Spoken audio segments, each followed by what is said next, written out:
ক্যাফেতে পৌঁছে সুদেশনা দেখল বিদিশা আগেই এসে বসে আছে।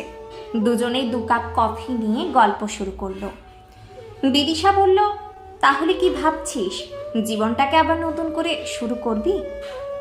সুদেশনা এক মুহূর্ত দেরি না করে বলল, পারবো। আমি আবার স্বপ্ন দেখব, আমার নিজের স্বপ্ন পূরণ করব। বিদিশা হাসল, তারপর ব্যাগ থেকে একটি কার্ড বের করে সুদেশনার হাতে দিয়ে বলল, এই ঠিকানায় কাল যাবি, সেখানে গিয়ে আমার নাম বলবি। আমি তোর কথা আগে থেকেই ওদের জানিয়ে রেখেছি। সুদেশনা অবাক হয়ে বলল, আমি তো কিছুই বুঝতে পারছি না, একটু খুলে বল।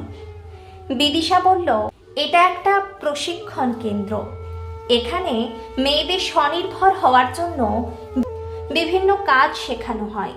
তুই টেলারিং শিখতে পারবি এখানে, এমনকি যদি ফ্যাশন ডিজাইন নিয়ে পড়তে চাস সেটারও সুযোগ আছে। সুদেশনার চোখ উজ্জ্বল হয়ে উঠল, এ তো দারুণ ব্যাপার। আমি অবশ্যই কালকে সঠিক টাইমে পৌঁছে যাব। বাড়ি ফিরে সে দেখল শাশুড়ি চৈতি দেবী রাগে পায়চারি করছেন। কথায় কথায় একটু দেরি হয়ে গিয়েছিল সুদেশনার বাড়ি ফিরতে। বাড়িতে ঢুকতেই মনোময় প্রশ্ন করল, কোথায় গিয়েছিলে? এতক্ষণ ধরে কি এমন কেনাকাটা করছিলে? সুদেশনা শান্তভাবে বলল, আমার বান্ধবী বিদিশার সঙ্গে দেখা করতে গিয়েছিলাম, ও ফোন করেছিল। মনোময় বলল, মাকে বলে গিয়েছিলে কেনাকাটা করতে যাচ্ছ? মা টেনশন করছিল, তাই আমাকে অফিস থেকে তাড়াতাড়ি ফিরতে হয়েছে।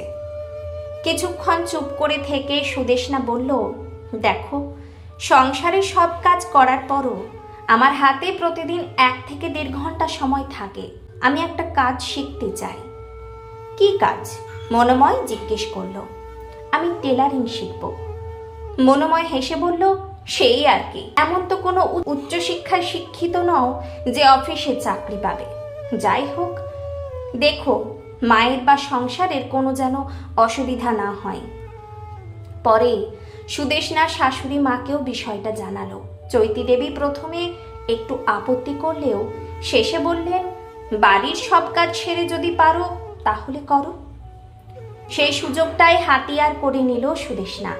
মনে মনে সে প্রতিজ্ঞা করল যে মানুষটাকে ভালোবেসে একদিন নিজের কেরিয়ার ছেড়ে দিয়েছিল, একদিন নিজের যোগ্যতাতেই তাকে জবাব দেবে। তারপর শুরু হলো তার জীবনের নতুন লড়াই।